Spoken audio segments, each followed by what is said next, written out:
Vous avez dit quelque chose, Kabila, c'est le fruit des dieux. Ce que peut-être beaucoup de gens ne pourront pas comprendre. Est-ce que vous pouvez expliquer votre message sur disons, ce que cela signifie concrètement? Ce n'est pas moi. On était en train de prier.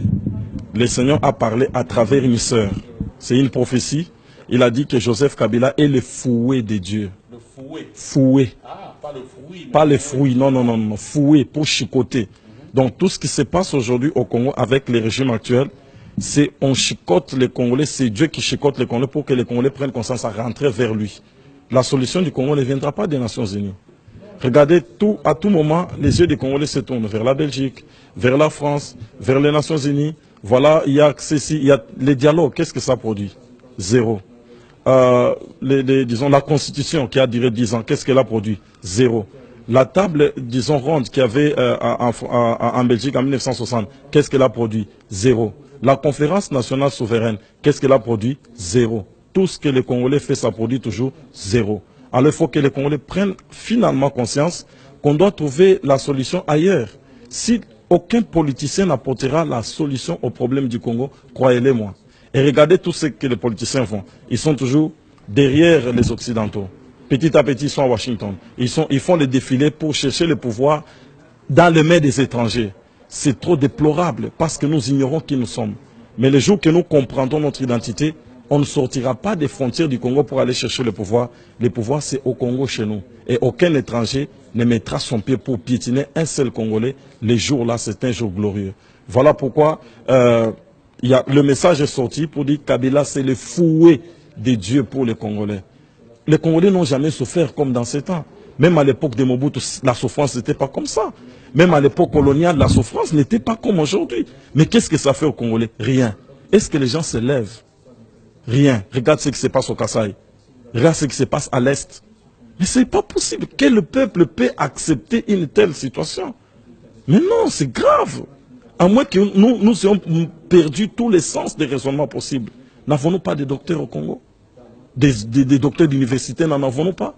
Mais pourquoi on doit réviser toujours les constitutions? On va tomber toujours dans un cercle vicieux. Le Congo n'avance pas. 57 ans d'indépendance. On tourne toujours au point de la constitution. Mais quelle nation? Les politiciens, je vous le dis, en âme et conscience, n'apporteront pas les solutions aux problèmes du Congo. Il faut se tourner maintenant vers les sacerdoces.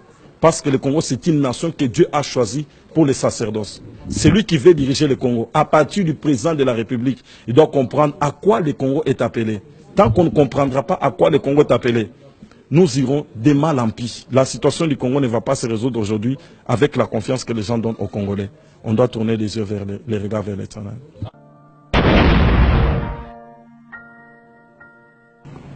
Voilà. Voilà, Bolandi, dossier, Bandekonabi, qui donc une prière pour la République démocratique du Congo. Et Bolandi très bien que selon la révélation à Bango, Kabila Azali fouet des dieux. Donc, à film Yanzambe. Voilà, Maman Moko Azui, révélation, hein, on va révélation, prophétie, voilà. Azui fouet Yanzambe. Pourquoi lui fouet Yanzambe? C'est-à-dire que, Nzambe Azoko fia pour la Congolais. Pour comprendre qu'après ça, on va kitoko, bango bami pesi na buzoba, na makinu, na makamwezanga tina, et atindeli bango zoe kabila pour faire pour la bango, pour fongola miso. C'est ça en fait ce que ça signifie.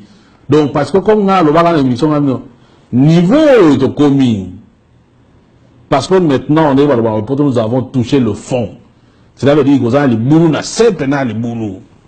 Ce qui est fongoli biso misote, ce qui est pesi biso maëlete. Alors ne soyons pas étonnés que la prochaine étape, Ezak Mbokango, Ezo existait dans le sous T. Ngaïba Bandroben, un solo citoyen Mbokanini, en réalité esclave.